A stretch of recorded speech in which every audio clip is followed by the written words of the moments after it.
একসময় যা ছিল উপেক্ষিত ফেলে দেওয়া এক টুকরো আঁশ, আজ সেটি হয়ে উঠেছে অনেক পরিবারের ভাগ্য বদলের চাবিকাঠি।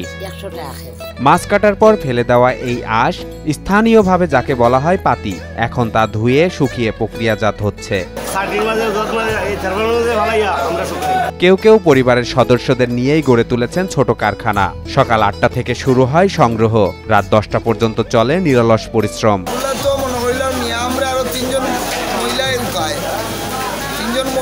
শুকায় প্রতিটা মানুষের মহিলা 2-3 করি আছে, এরা বাড়িতে নিয়া এরা বাড়িতে প্রসেসিং করে করিয়া এরা বাড়ি শুকাইয়া রাখে, আমরা গিয়াগুলা বস্তা প্যাকেটিং করি। এ পেশার সঙ্গে জড়িত এক নারী বললেন, মাছের পাতি বিক্রি করে এখন ছেলে মেয়ের লেখাপড়ার খরচও চালান। আগে কষ্ট ছিল, এখন আর তেমন নাই। তখন আমরা হুকাইয়া টক করে দিয়েছি, যে সময় দাম বাড়বো ওই সময় আমরা বেশি আমরা শুধু মৌলভীবাজার শহর নয়, আমতলী, কাগাফুলা, কামালপুর সহ আশপাশের ইউনিয়ন থেকে প্রতিদিন সংগ্রহ হচ্ছে হাজার হাজার কেজি আঁশ। কাগাফুলা, আমতলী ইউনিয়ন, তারপরে কামালপুর ইউনিয়ন, বিভিন্ন জায়গায় যারা আমাদের মৎস্য ব্যবসায়ী, এখানে মোটামুটি 30-40 জনের মতো যারা মাছ ড্রেসিং এর সাথে জড়িত।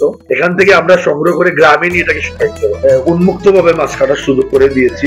2 থেকে 2.5 কেজি কাঁচা আঁশ শুকিয়ে হয় মাত্র 1 কেজি, আর এই 1 কেজি আঁশ এখন বিক্রি হচ্ছে 50 থেকে 100 টাকা দরে। 3 মাস 4 মাস পর 500-600 কেজি জমে একখানা বেশি মানে 30 টাকা কেজি নেই আমরা রেস্টুরেন্ট, তারা নিয়ে হাই দামে বেশি, আমরা তো রেট পাই না।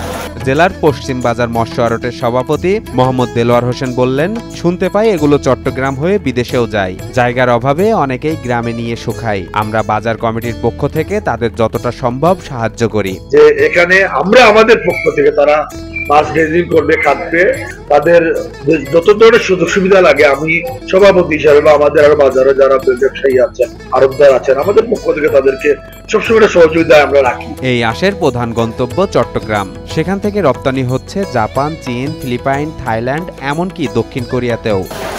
পাতিগুলা টাকা তো নেয় একটা পার্টি, আমরা তো তারা নিয়ে চীন দেয়, জাপান দেয়, দক্ষিণ কোরিয়া নেয়, বিভিন্ন দেশে দেয় তারা চালান। আর জেলা মৎস্য কর্মকর্তা ডক্টর মোহাম্মদ আরিফ হোসেন বলেন, গবেষণায় দেখা যায় 1 কেজি মাছে প্রায় 80 থেকে 100 গ্রাম আঁশ পাওয়া যায়। একটা বাজারে প্রতিদিন 1 টন মাছ কাটলে অন্তত 100 কেজি আঁশ সংগ্রহ সম্ভব। এটা নিয়ে আমরা সরকারি পর্যায়ে কাজ করছি। জীবনমান উন্নয়নের পাশাপাশি এর অর্থনৈতিক সম্ভাবনা অনেক।